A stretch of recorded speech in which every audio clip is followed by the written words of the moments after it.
sun. Yeah, you'd have to like unfold like the Starlink satellites do, where you unfold the solar panels. You just need more surface area.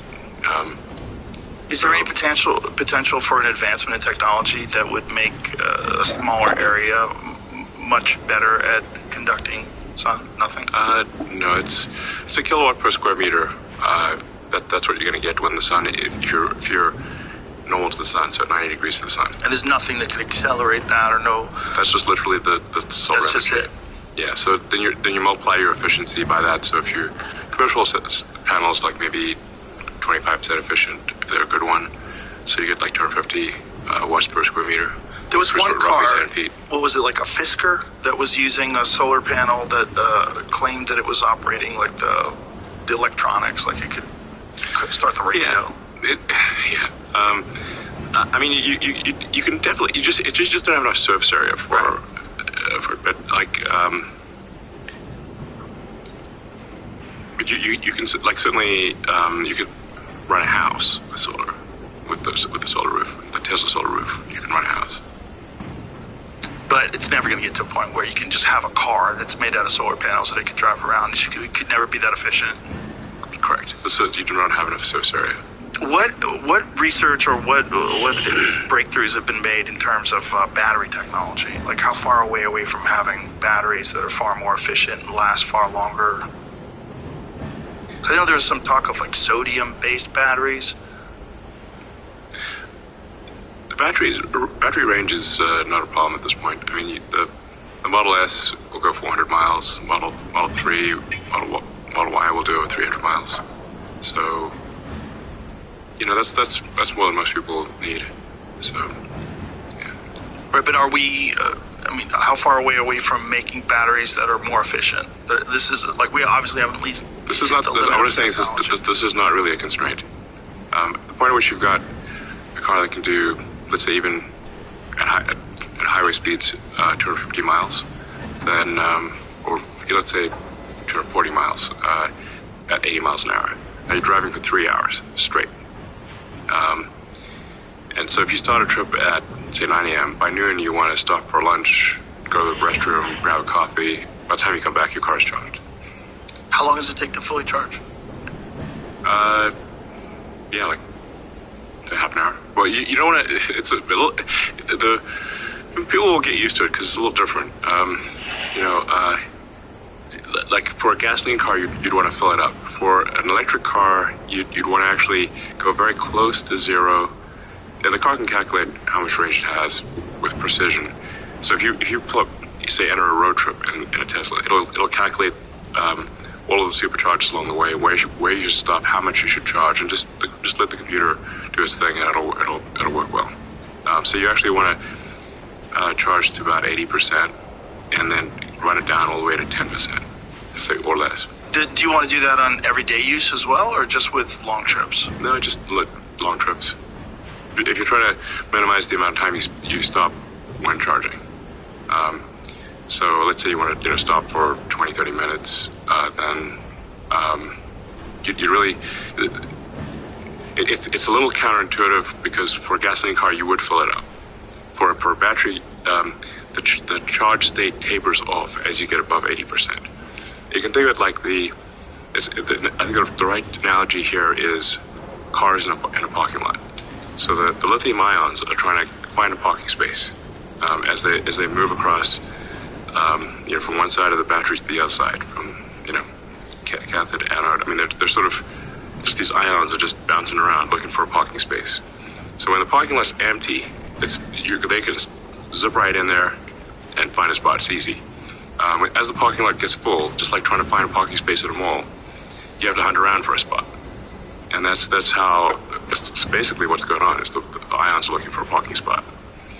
So as the battery gets closer to full, it's harder and harder to find a spot. They have to bounce around more. So it takes longer Just like to get from 80 to 100.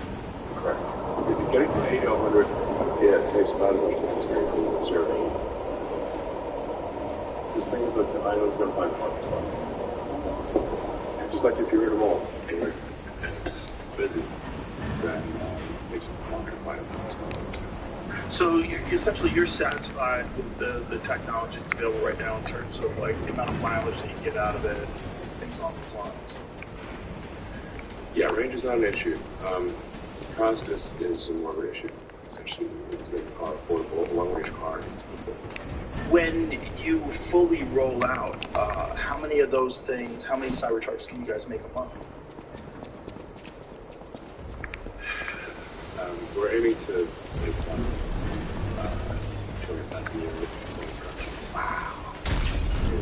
But I just can't emphasize enough that manufacturing is initially.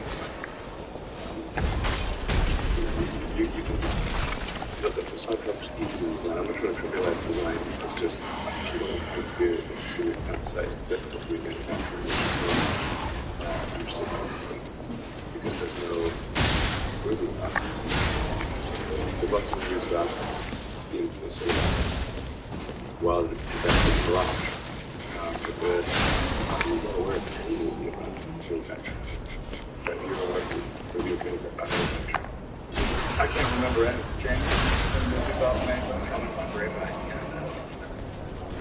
What's that? I mean, it's Tommy Boy.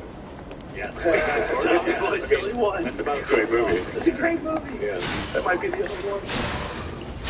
That's interesting that it's such an immense part of American culture and also the decline of some American cities. I mean, it's famously documented in Roger and Me, which is a great documentary where it just talks about how it got destroyed when they pulled out the car manufacturing. Yeah. I mean, there's a reason why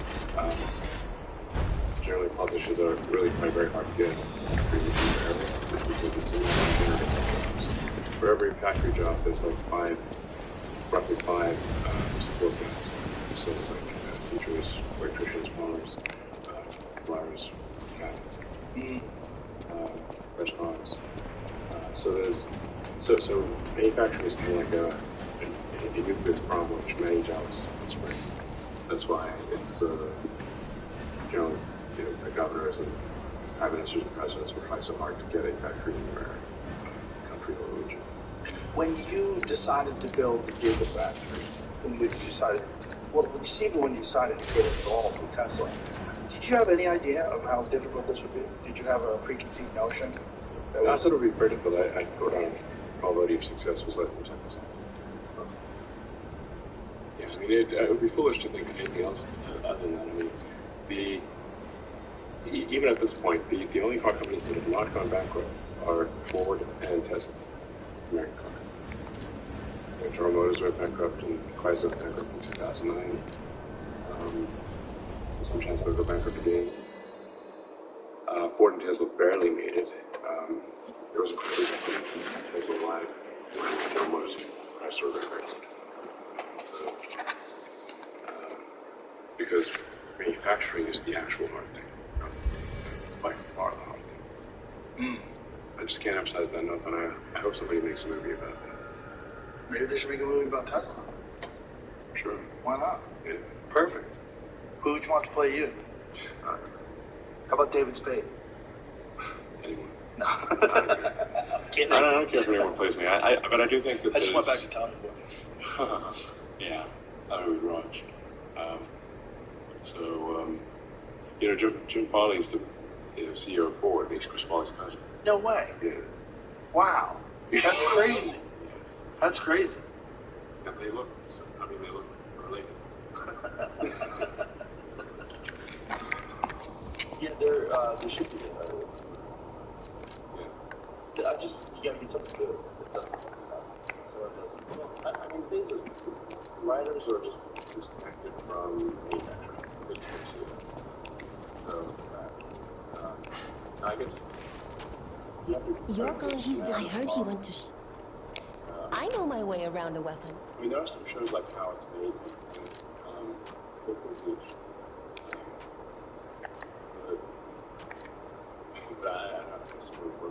I can't emphasize a stargazer. It powers the stalker. A stargazer. It powers the stalker. If you want to look at me like Mr. Please, I heard you.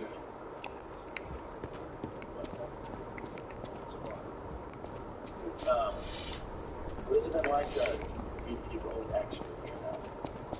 I mean, do you ever wake up in the middle of the night and have dreams and do it?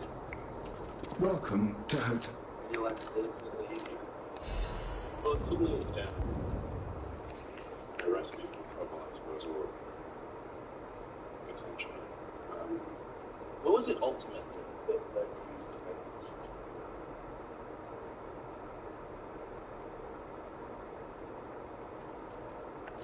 I mean, this is going to sound somewhat melodramatic, but I was worried about that it was having a gross impact on its civilization. It was having The Grand Cup. and part of it is that it's where it was located, which is in downtown San Francisco. And while I was in San Francisco City, I really find hard to right ship from San Francisco. If you walk around downtown San Francisco, right near the ex-FBA Twitter headquarters, it's a zombie apocalypse. I mean, it's rough. Have you ever been in that area? Not lately. No. Never. It's crazy. Never experienced. Never. You really can't believe it until you actually. You can't believe it until you go there. So, the next thing, well, what philosophy led to that outcome? And that philosophy was being defined as new birth. So, philosophy that would be ordinarily quite niche and geographically constrained. So the fallout area in London was effectively given information from weapons. Information technology weapons to propagate with essential mind virus to rescue. Mind virus, streets of downtown San Francisco. It is the next essential. It's not just propagating mind virus, but it's suppressing any opposing viewpoints. Well, in order for the virus to propagate, it must Because it doesn't stand up scripture.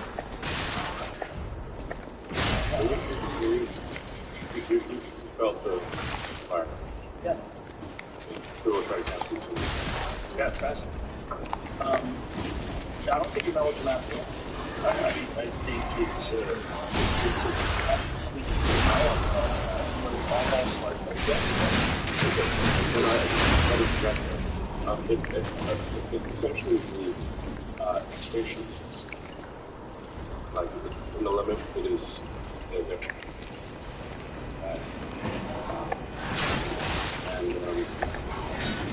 And part of it is like, it's where it was located, while I was going to say, and it's really quite hard to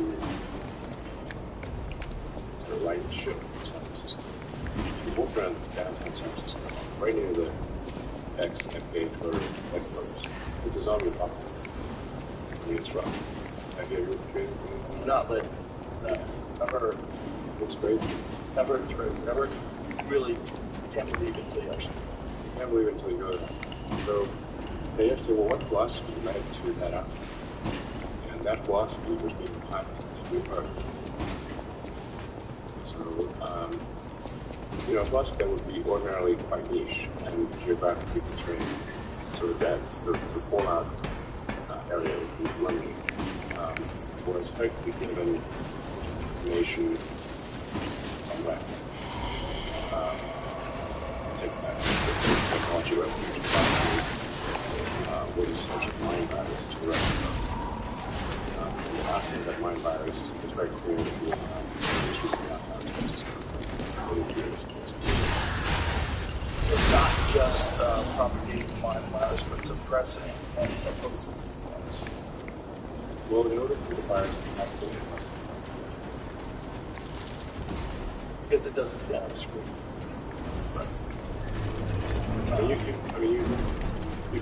You felt the fire. Yeah.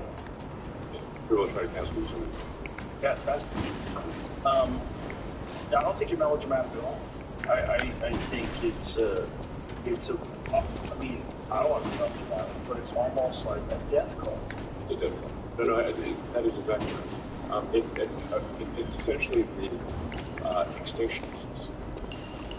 Like, it's in the limit, it is that they're cultivating the extinction of humanity and civilization. And there's some people who are like, most of the time, it's but sometimes it's experts. Like those guys who witnessed the extinction movement. And he was quoted in publication as saying, there are 8 billion people in the world, and it would be better if they didn't. And I'm like, well, buddy, you can start with yourself. Yeah. Does he have friends? That's what always friends. Well, there he is. That guy. It looks like sir. The voluntary human extinction movement. That's hilarious.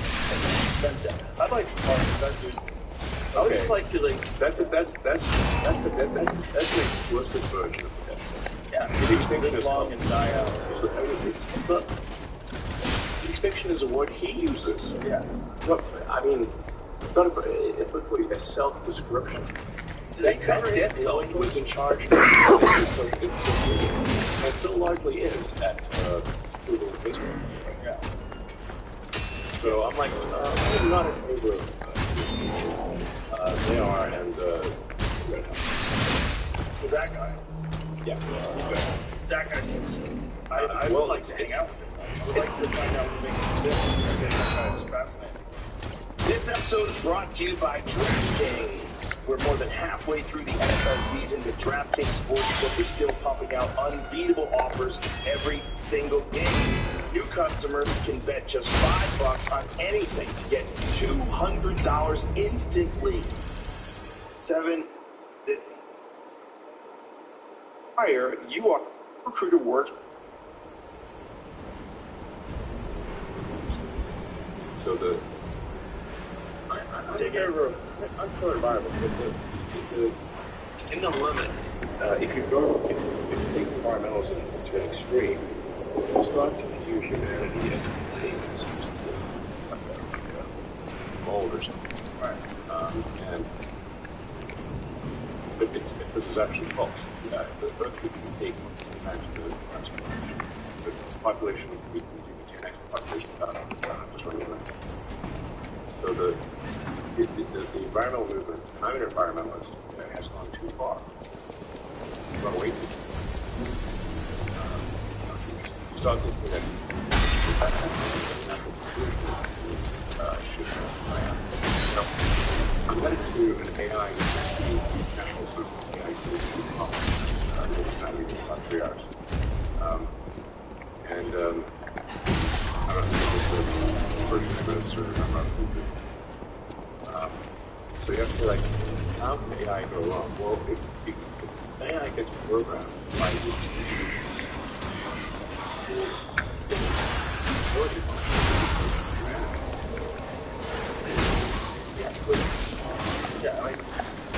they won't even take it back. Right. You let AI, there's a lot of decisions that AI would make that would be very similar to the general. Well, there would be some radical changes where people are allowed to, not allowed to do that, allow them to survive. They may be detrimental to things like pollution like that, but maybe the only solution in their area. I mean, maybe AI would come up with some sort of structure, like power and resources, but there's no shortage of power. Like, talk about solar power for cars. The cars very necessary. But you can actually power the entire United States with 100 miles by 100 miles or so. really? Yeah. So you can just pick something, edge spot, fly I wish there over, were plenty. cover that sucker up with solar panels, and charge the whole country. 24/7. Yeah. Wow. Yeah. Meaning it's like, it's very effective. I mean, the sun is converting 4 million tons of mass to energy every second. With a giant fusion reactor and stuff. In fact, good luck. So it's like, well, what about radiation? Like, the sun is literally a nuclear reactor and stuff. Are you scared? Right? Rocks of radiation.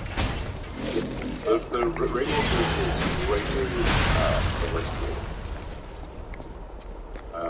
I always wonder why radiation is always bad in real life, but always awesome in comic books.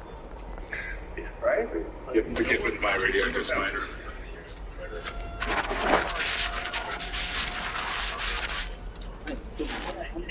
One of the X-Men. Yeah. It's I think the problem is like most people don't understand what radiation is. So it just sounds like a mysterious physical death rate. Well, it's almost like drugs. Like you think of it, you put a blanket over it, like it's all one thing. You know, radiation's Chernobyl. I mean, things you can go to, you can actually go to Chernobyl right now. Hey, really? Yeah. You can actually go to where the bells Well, I mean, that's more than apart from that. The is. or getting shot. You don't have a radiation. I mean, the problem is like, I mean, people don't understand what radiation is. They can't see it, they can't feel it, they think like they just die at any moment. Right. You know, I've had people say like, oh, the radiation in their phones is interfere with the microwave. Like, if you say radiation, do you mean particles or photons? And if you mean photons, what wavelength? Right. They just have, they're afraid of the term. Like, just because of 3 Mile Island, Fukushima, would be There's no gas radiation. Not more close. But I was actually in California the radiation hit the California. So, actually to help support Japan, I flew to Fukushima and ate locally grown vegetables on TV. And I was still alive. I have a friend who's very smart, but he won't eat fish out of the Pacific because he's worried about the radiation from Fukushima. Yeah, that's Russia. There was no subsystem. I'm saying it's good. Go back to the sushi place, bro. Now, you should be, if you eat too much tuna, you can have mercury poisoning from tuna is a real thing. You can get arsenic from sardines too. I found that out the hard way. Really? Yeah. Ate too many sardines? Yeah, I got my blood work done, and the doctor says you're arsenic. And I go, something poisoning me? He goes, it's very, very low level. It's like is your girlfriend angry at you? He goes, do you eat a lot of fish? Like that. And I said, yeah, I eat like 3 cans of sardines a night. That's a lot of sardines. Yeah. I love sardines. Oh yeah, it's. I love them. I really do. I've always loved sardines. Okay. I love them. But it turns out like you can't eat too much of it because they're not good for you. Okay. Yeah. I mean, a little sardines once in a while, but not 3 cans a night. Well, for me, it's like I come home late from the comedy club, and I want something easy to eat. I don't want to So open a can of sardines. Food, so I open up a few cans of sardines. Watch a little TV, eat a few cans of sardines. I was doing it every night, and then I stopped doing it, and I got my blood work done a couple months later. It was gone. Yeah. So, well, I think anchovies really help out the yourself. Yeah, they do. I'm a fan. I'm a fan of anchovies as well. Yeah. One of my favorite pizzas ever is pineapple and anchovy. Okay. Double pineapple, double anchovy. Wow. It's amazing. It's the sweet and the salty, and then you get the tomato sauce and the cheese. My favorite pizza. It's yeah. very good. I mean, as a kid, I was like very much against Hawaiian pizza, and as an adult, I liked it. Hawaii's good, Yeah. but I'm telling you, anchovies and pineapple, Yeah. the bomb. Okay, I'll give it a shot. That's the bomb. The city Can we order has something me. like that?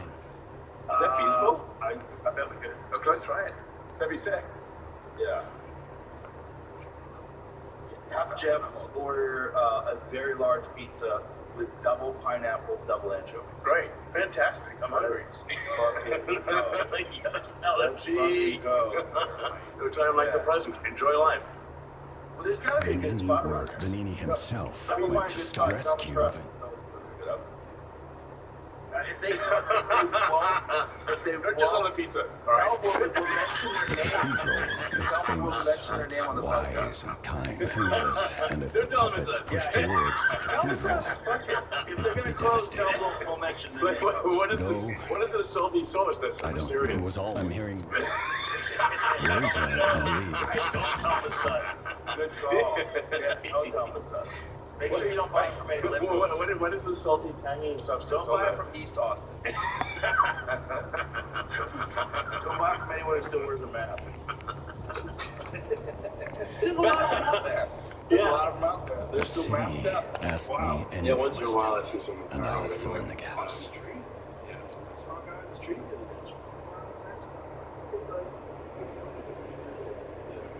You're probably not going to take breathing that fucking same air in that mask. Vanini rescue. Yeah. Vanini rescue.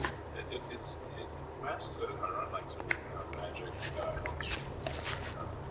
I mean, there are times where it's operating perfectly or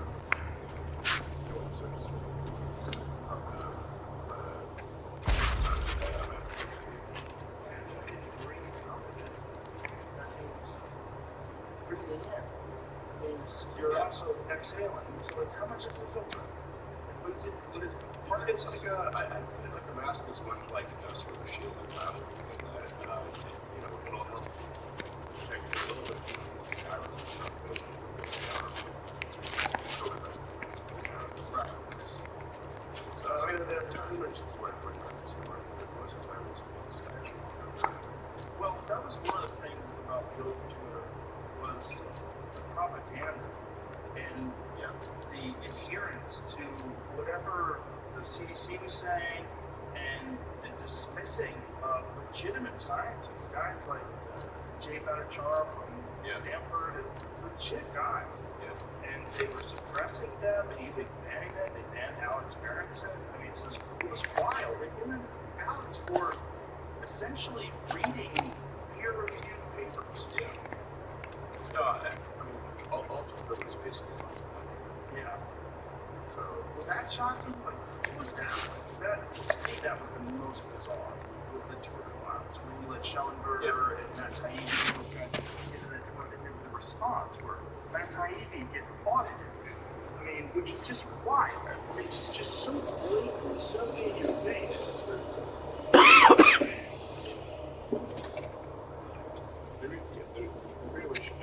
Father Jack.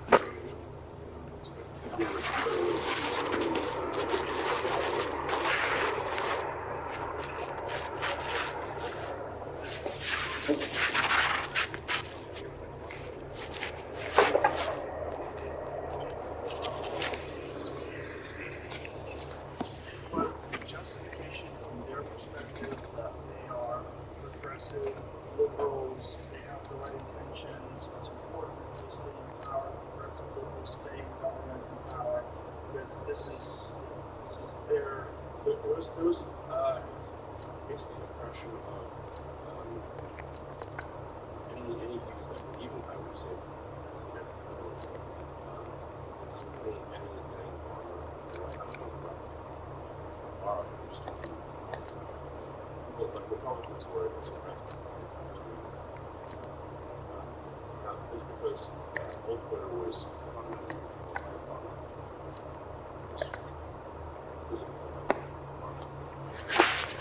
that's why I say like San Francisco Berkeley is a niche ideology. It's hard to say like, is there a place that's more far left than San Francisco? Maybe both, but it's like it's about yeah. It's like it's those two places are the most far left places on Earth. Yes. So from their standpoint, everything is to the left, including moderates. Right. So now, if you internalize a far left position,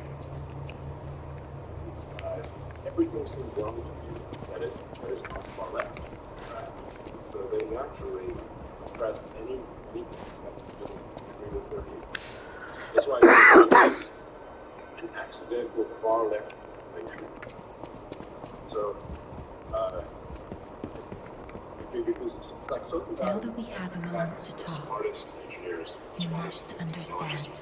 Nobody knows. That's why I found you.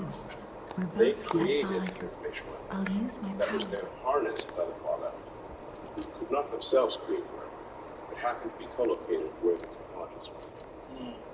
It happened to be aligned politically with the people that possessed it. The technologists generally are moderate, maybe moderate left. They're not far left. That's why I say San Francisco, Berkeley. It doesn't even extend to South San Francisco or even to Palo Alto. So SF Berkeley is the most far left. Perhaps competition with Portland, but I'd say Berkeley is more prominent. But like literally in America, we're talking about an area that's maybe a 10-mile radius. So normally the effects, negative effects of a far-left ideology that is would be geographically limited to a 10-mile radius. That's like not, it's small, like that. So any bad effects of that ideology would be geographically constrained under normal circumstances and have been in the past. But when you have basically a technological megaphone, for Twitter and social media in general, suddenly the far-left candidate, a megaphone to her, and an incredibly powerful technology weapon that they themselves could not create, but they happen to be co-located with the technologists by accident. Is it shocking that more people don't understand how dangerous that is?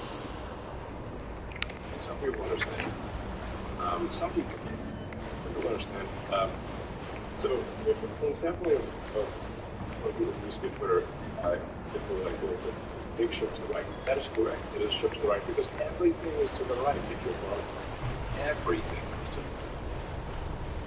the right. But how many far-left people have actually been suspended over time from Twitter now? So it's really just moved to the center.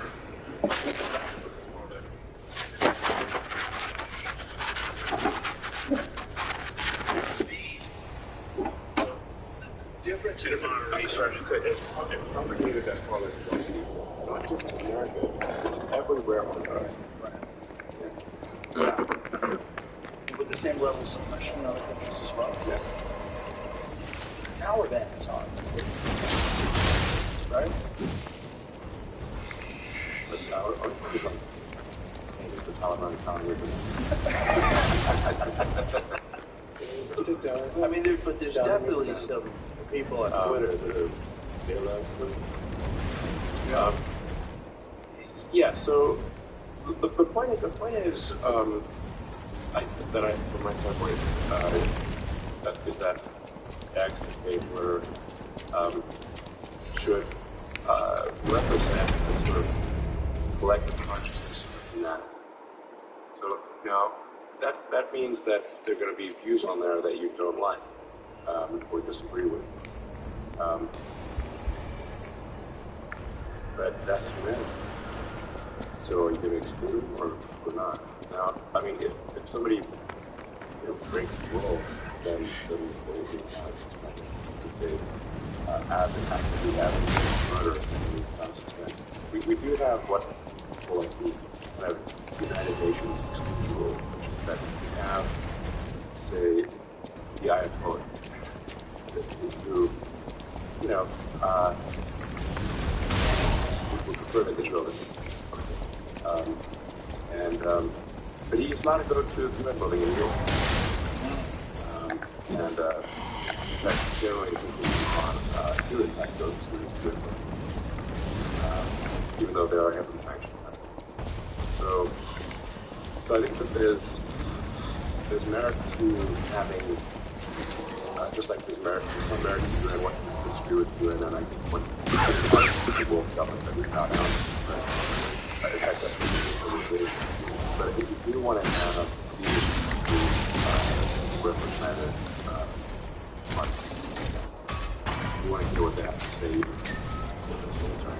Well, I think that is true across the board. I think one of the things you just said is very important is that's humanity. And I think it's important that a social media platform, especially the biggest one, represents humanity so we understand what we're talking about.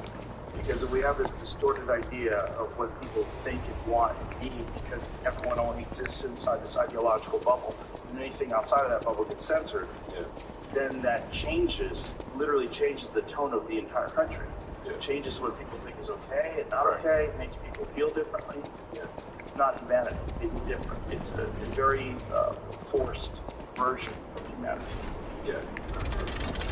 So, I mean, the whole point of free speech, not only free speech is only relevant. First Amendment is only relevant if you allow people you don't like to say things you don't like. Because if you like it, you don't need the First Amendment. The whole point of free speech is that people you hate say things you hate, because they can say, people you hate say things that you hate. That means that they can't stop you from saying what you want to say, right, which is very, very important. Right, but the problem with Twitter is it was not the case. It was correct. It was people that you hate couldn't say. Anyone they didn't like, they said, yeah. Well, not just amplify, but under the behest of the government would suppress real news, which was very bizarre. Yeah. So they were very aware of something. Admirers seem to follow me everywhere. They still suppressed it because the government wanted. Pleased to see you, my stalker. You made it all the way here. This may well benefit. Did you catch that? You caught us on. Keep your whisper. Well, best of luck. Best of luck. Best of luck to you. Is it? Are you carrying Legos for you? You're a little wish. It's a privately owned social media company. What laws do apply in terms of, like, when you're looking at it, one of the arguments that the leftists would use is it's a private company, they can do whatever they want. Yeah, it's funny that when this was the military, now I'm saying that. Well, yeah, now that I'm saying. No, it's like, the government itself is not allowed to censor speech. But in my view, the government actually did censor speech, and it should at least be in case where that is heard by the public. Because if the government simply coerces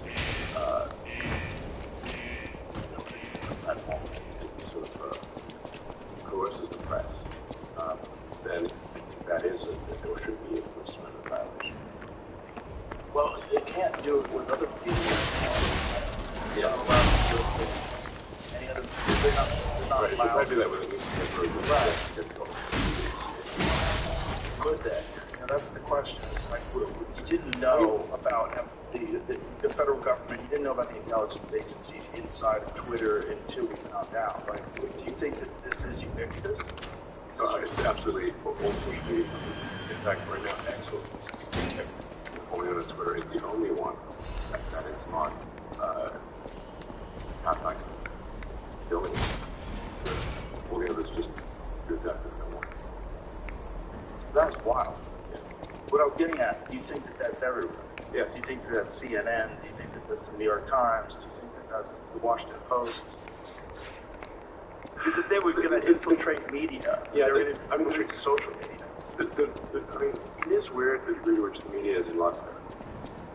Like, why is the media in lockstep? And why doesn't the media push them up? They used to. Why don't they do that anymore? It's weird. Something does that up. What do you think? Well, there seems like there's a bunch of factors, right? I think one of the factors is pharmaceutical drug companies allowed to advertise on television. We're one of the 2 countries in the world allowed. I actually agree with pharmaceutical advertising provider industry. Because there could be some drug that is helpful to someone, but obviously the claims need to be accurate.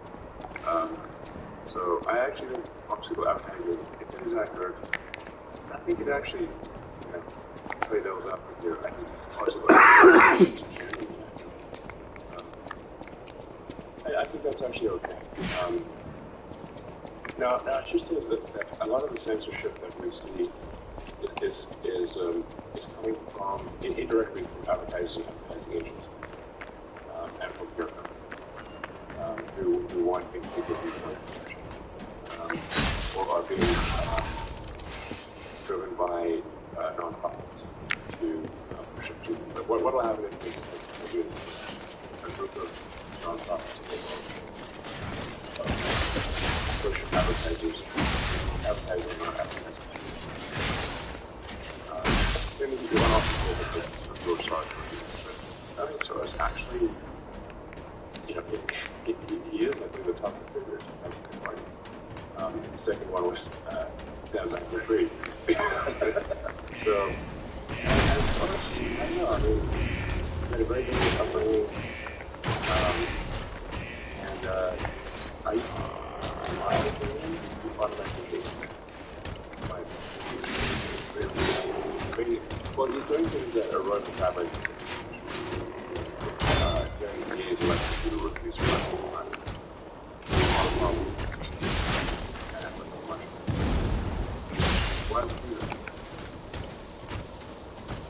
Is it humanity or is it just humanity?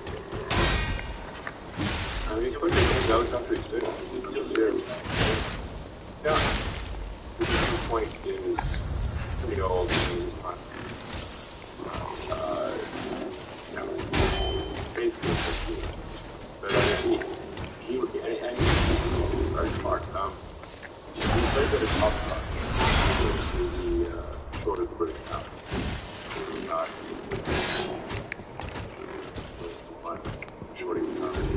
So he's good at spotting, basically, spotting value for money that other. So one of the things he noticed was that the value for money in the local races is much higher than the international. The lowest value for money is and the lowest value for money is the race and Congress. And once you get to sort of city and state district attorneys, the value for money is extremely good. And Soros realized that you don't actually need to change the laws, you just need to change how they're enforced. If nobody chooses to enforce the law, or the laws are differentially enforced, it's line changing. That's what he figured out. But is what's arbitrage that this trend that people haven't pulled the brakes on this and have reverse course? Pull the brakes. Yeah. Yeah, you know. But you might be the only one.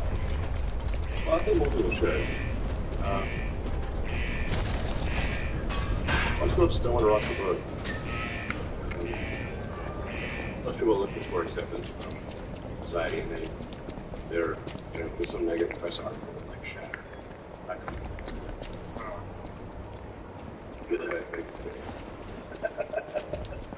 Well, it's fascinating where if you're a high-profile public figure yourself, it's impossible to get the happen. So there's going to be someone who says something shitty about it. Yeah. Somehow or another, when it's in print, does that mean more? Because other people are going to see this shit. Well, I guess where it gets on. Because essentially, an article in the New York Times is just a single person's opinion, and whatever editor gets. A lot of people will read that. Yeah. I mean, less people need to. But I think people know that now. I find the New York Times is basically hard to read. Well, unfortunately, they make some great errors. Yeah. Like that awesome I mean, Israeli bombing the hospital. It's delicious. I mean, I should cut off chickpea exports. That'll put into the news right away. What do you do? Take a chip and dip it in nothing? We need to just introduce them to pineapple and anchovy pizza. I hope that's coming. Is that coming? Do we have a pizza name, like a company? I want to make sure it's a good one. Oh, that's legit. Okay, there we go. Nice. Did you give us a timeline? I don't know. It shouldn't be. I must atone for my sins. All puppets must Taking care of wait. your health is I always killed. easy, but it should be simple, and that's why for the last 3 years I've been drinking AG1 Kill every the day. puppets! AG1 is a foundational nutrition supplement that supports whole body health. It's simple, effective, comprehensive. It's just one scoop mixed in water, once a day, every day. It couldn't be easier. It tastes great with hints of pineapple and vanilla. Whether I'm at home or on the road, when I take AG1, I know I'm getting the nutrients that I need to help me feel my best. AG1 is a science-driven formula of vitamins, probiotics, and whole food-sourced ingredients that support your brain, gut, and immune system. It's a foundational nutrition supplement designed to raise your baseline health. Every scoop of AG1 contains 75 high-quality ingredients that are obsessively sourced for absorption, potency, and nutrient density, so you can actually feel the benefits. Trust me, you're going to love the way you feel when you take AG1. So, if you want to take ownership of your health, it starts with AG1. billions of dollars are being invested out in infrastructure, and less than half the cost of other clouds. If you want to do more and spend less, like Uber and thousands of others, take a free test drive of OCI at oracle.com/Rogan. That's oracle.com/Rogan. Oracle.com/Rogan. You know, that's something like after I say I've never heard before. Somebody's like, one fake pizza late at night. Yeah. My hat is open. I mean, that is like great. Absolutely. Yeah. Late night food. I appreciate it. If you can get a really good late night meal, yeah, that's awesome. Oh, it's big. 100%. Yeah, I'm a giant fan of very good late night food. That's one of the things that like foods have. Yeah. They had Pacific Dining Car where you get a legit steak. Really? That's yeah. right. I don't know if it's still open in downtown LA. I believe the one in Santa Monica closed, but the Pacific Dining Car in downtown LA was a legit steakhouse. You get we would leave the comedy store 2 and 3 in the morning, get a legit steak. That's cool. Is it still open? COVID got them. COVID just took out so many restaurants. It's crazy. And COVID got 70% of the restaurants in LA. Wow. Not COVID, I should say. Policies. Well, lockdowns. The mind virus. I mean, it's like, it's crazy. Yeah. Well, that's why I moved in. But one of the reasons I moved in here in May of 2021. My kids were pretty young at the time, 10 and 12. They were like, we want to live here. Like, they're freaked out. Like, LA is weird. Yeah, I mean, for most of COVID, I was actually in South Texas building this Starship factory. And, you know, we were just, no mask, this COVID factory building rocket. And then, you know, we have teams from California visit all masked up. And they freak out. They there's a lot of surviving. Yeah, so, did you lose anybody? Did anybody from your factory die COVID? I mean, so part of it is that, like, that's sort of controversial, which is that, you know, I started a meeting, and so just got 20,000 I wish I'd known. But surviving is a hell of its own. The first wave happened in China, and nobody died of it, seriously. We got that. And we're not relying on government statistics. We know for sure what. Right. Did they imagine or not? We had one died, and one got seriously ill. I wish I hadn't run away. Well, there's a problem that people still want to stick to this initial narrative that they believe and that they espouse. Like they repeat. And so they'll still fight you on this. Like that. People still fight you today on the merits of the lockdown, the importance of vaccine mandates, closing schools. I can't tell what's blood and what's oil. In 2020, and they still are doing mental gymnastics to try to make it seem like that was the right choice. No, it was just a panic. Yeah. And a lot of that is described. In fact, in the beginning, How many do I need to kill? How many? Feel kind of much, and so that somebody would get diagnosed over the on a ventilator for a week. This was going to put your lungs. So if you're on PRO2 under pressure with a constant kind of and under anesthetic, it's very bad for you. Like, it's one thing to do that for a couple hours of operation. You do that for a week. It's going to roast your lungs. With the air that we're breathing right now is 78% nitrogen, 1% argon, about 21% oxygen, and some sweet. So if you ask us, what are you breathing? It's the oxygen. Now you're breathing nitrogen.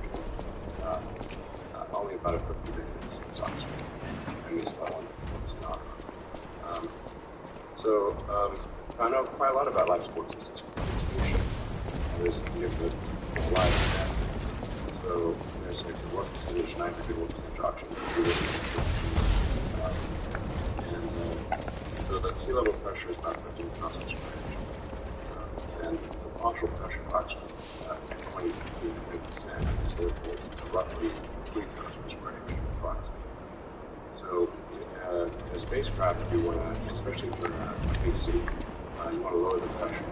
So you keep the oxygen, still give people enough oxygen on drops, but you want to lower the nitrogen so that you don't have a spacesuit that's a PSI. This is PSI, just not but hard to move. So you want to try to lower the pressure,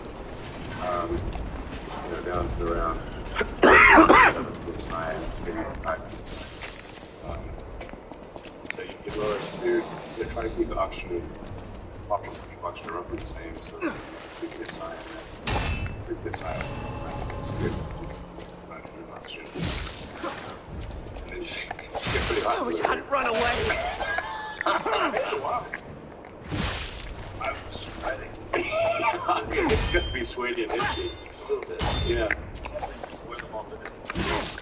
So, anyway, so I know a thing or two about keeping people alive in a vacuum, right. So, we designed the he was alive in a vacuum space, which is very different. So we've been doing quite a lot about what makes people alive. So you don't want it to keep people,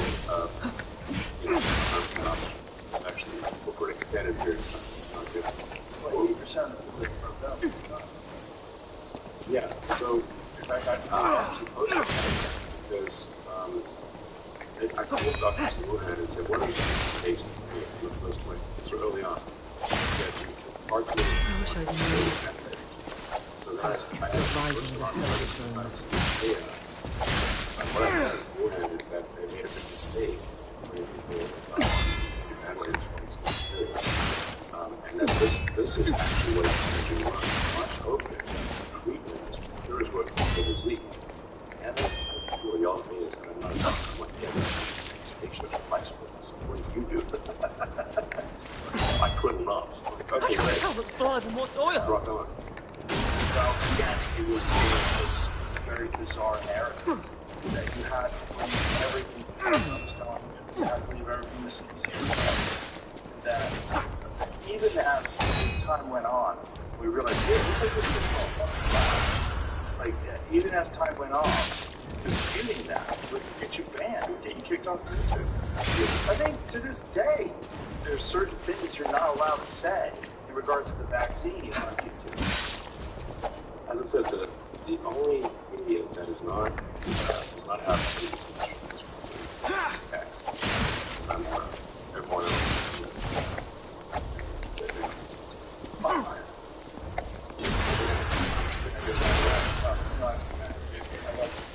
And, I think all companies should follow suit. I don't think it has to be this way. Unfortunately for us, they're the...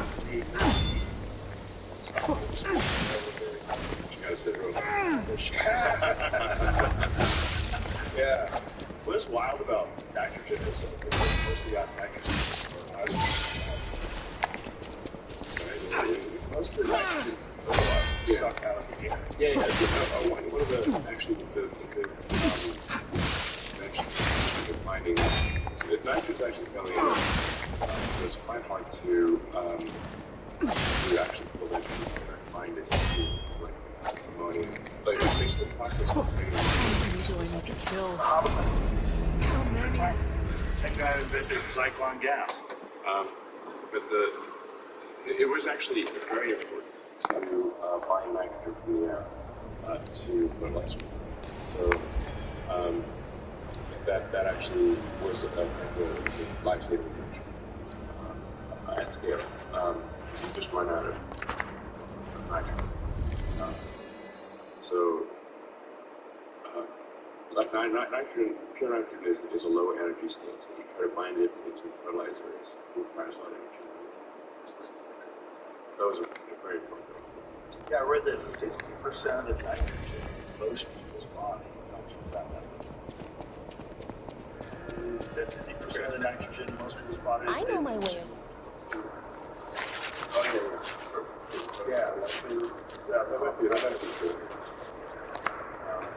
It was a fundamental, powerful process of civilization.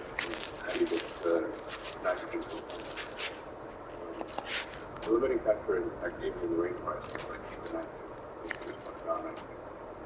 When you do eventually colonize Mars, what's the idea in terms of terraforming? I know my way around. Containing ecosystems that are under domes.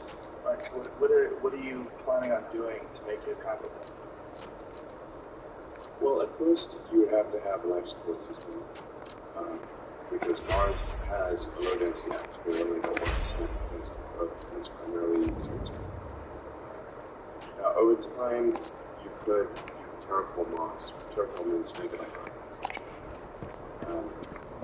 And if you warm Mars up, you will, there's a bunch of frozen CO2 that will evaporate into the atmosphere, and you'd actually want global warming of Mars. Mars is about 50% away from the sun, so it's about half the solar energy. And it's believed at one point in time Mars had a much different environment, right? It appears highly likely that Mars had liquid oceans. Yeah. There's a lot of ice. So Mars is covered in ice. Now the ice is then covered in dust, mostly, etc.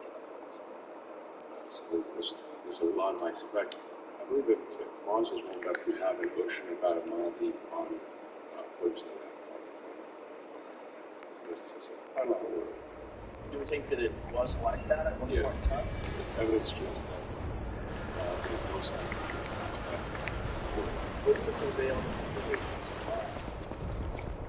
Well, just over time, the solar system cooled. So Earth used to be much hotter. But very early Earth was like a rock. So it really almost doesn't inspire anything. We're just a wall of lava. We're still mostly a wall of lava. We're like creme brulee. With crust and it's mushy rock on it. Super very hard mushy rock on it. And technically that rock is semi-soft, so as soon as it gets to a low pressure outside the ocean, you get volcano arms. Oh, yeah. So it's at surface ambient pressure, you're basically covered in liquid rock. Are you aware? There's a thin crust on liquid rock. You aware the origin myth of the Bogon tribe? Yeah. There's a tribe in, I believe it's a tribe in, I forget what part of Africa, but they believe that they came from Mars. That it was a civilization that left Mars, many, many eons ago. And it's a really weird, thing, because they know some things about Mars. Yeah. Oh yeah, I'm pretty sure too. But I mean, it's do they have any spaceships? If they don't have any spaceships, then I'm like, I don't know. Well, like you don't have a spaceship, I'll believe it. If you park a spaceship, how many thousands of years? You park a metal spaceship. Like if you left a Cybertruck in the desert, how many thousands of years do you do? If it got buried in dirt, we find it even more. Million. Wow. Well, what you'd find is... So it'd have to be some sort of alloy. It would. It's kind of like... But iron wouldn't, right? Yeah, but you'd have something similar to like fossils, basically. Like the fossils, they essentially discolor the rock. So eventually, whatever the fossil is, and sometimes the fossil is like an amber or something like that. Where it's sort of 5 words at a time. But I mean, it's fossilized, the dinosaur fossils, fluid fossils. Essentially, yeah. You see it like a silent yeah. But that's it. You wouldn't find that actual Cybertruck. So if they did have a spaceship, and they came here 30,000 years ago,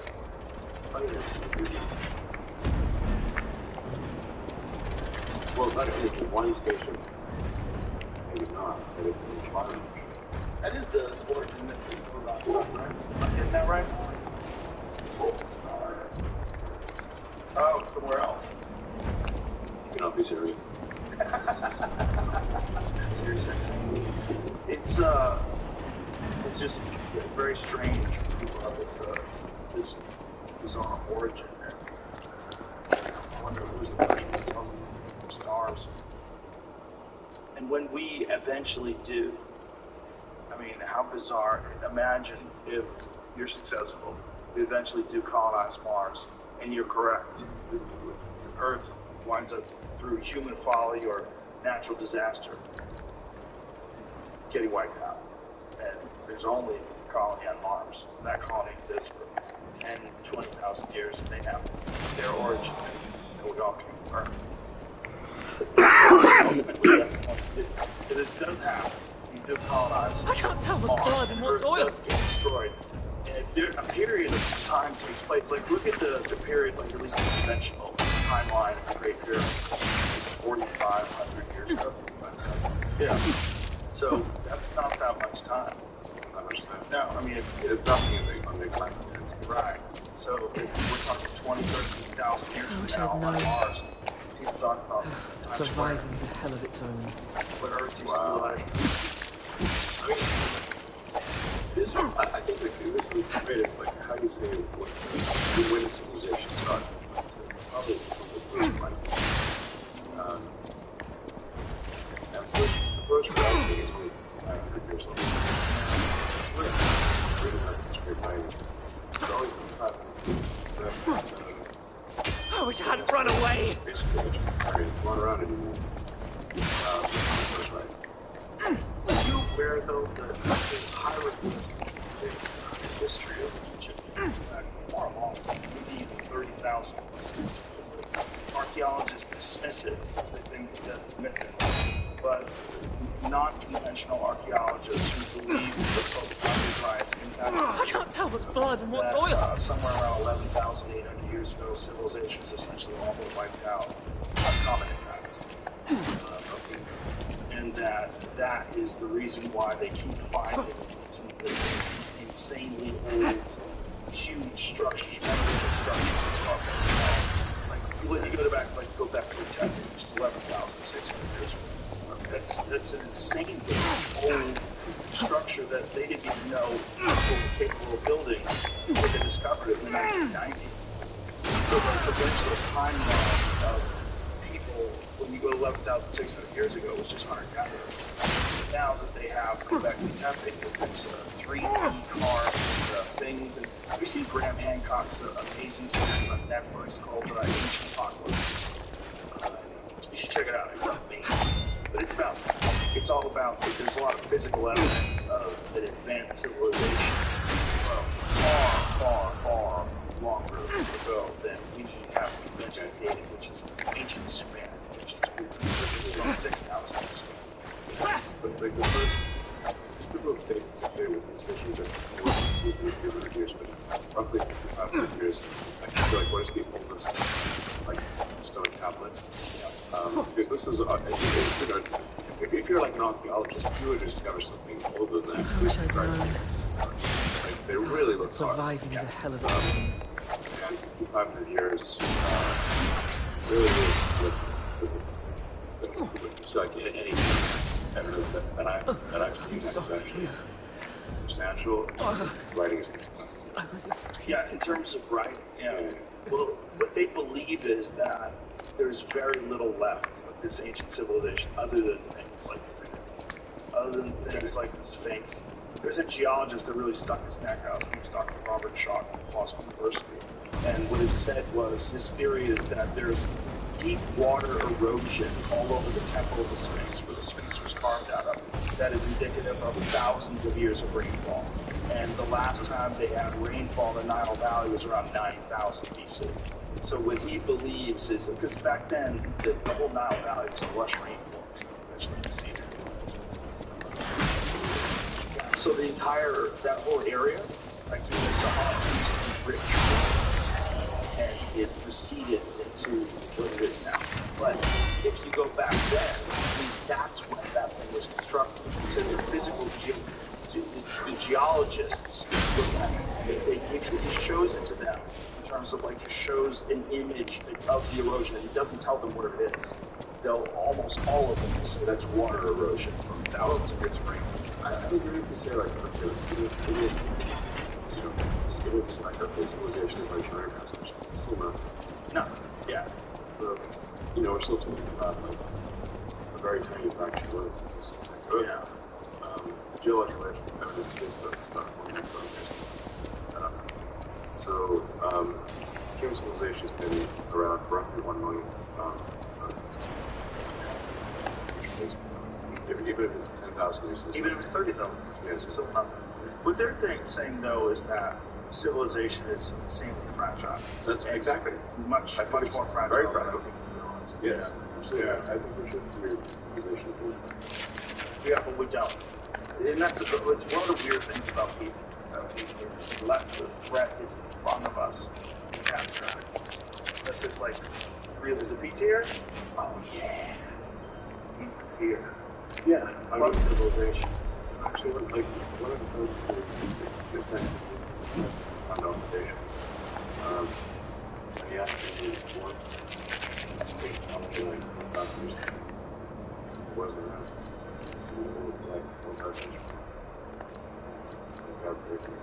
Probably very similar to what it was like 4,000 years ago. Yeah. And they less radioactive. The answer is, did they speak English 4,000 years ago? Nope. Like, did they speak English 4,000 years from now? Probably not. Really? Why not? It's not really good. Well, I don't think anyone's going to give pizza the thing like the healthiest thing in the world. This looks awesome. 1,000 years ago. Yeah. And they less radioactive. The answer is, did they speak English 4,000 years ago? Nope. Like, will they speak English 4,000 years from now? Probably not. Really? Why not? Because it's not really good for it. Well, I don't think anyone's going to accuse pizza of being like the healthiest thing in the world. This looks awesome. It was like 4,000 years ago. Yeah, exactly. Except less radioactive. And he asked me, did they speak English 4,000 years ago? No. It's like, will they speak English 4,000 years from now? Probably not. Really? Why not? Because it's not really good for it. Well, I don't think anyone's going to accuse pizza of being like the healthiest thing in the world. Probably not. Really? Why not? Because it's not really good for it. Well, I don't think anyone's going to accuse pizza of being like the healthiest thing in the world. This looks awesome.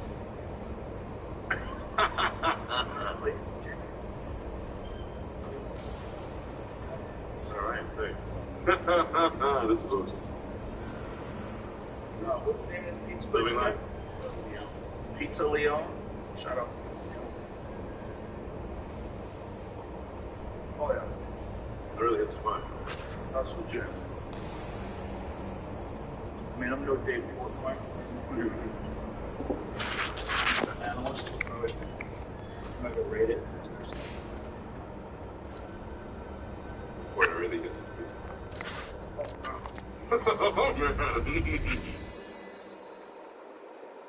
Ever seen Portnoy's videos where he analyzes pizza? Oh my god, it was like a whole method. A number system. Alright. He's into the crust and the block and all these different things. Wow. Yeah. Yeah. What is this? Everybody knows the rules, one bite. I'll use my Really, one hand. bite of a pizza? No. They invite you to do it, and then he just starts nodding his head. He's basically like a Somalia pizza. Pizza, Somalia, okay. Yeah. And is there like, what's his favorite pizza? No cheese. Yeah. You spend so much time on And pizza. it's New Haven, Connecticut. Really? Yeah. For some reason, the Italians that moved to New Haven, Connecticut really figured pizza out. Like, they have insane pizza in New Haven, Connecticut. Yeah. Like, really, really legendary. I've had it. There's a comic book that the joke is wow. Crazy. It's Somalia, okay. Yeah. And is there like, what's his favorite pizza? No cheese. Yeah. We spend so much time on pizza. And it's New Haven, Connecticut. Really? Yeah. For some reason, the Italians that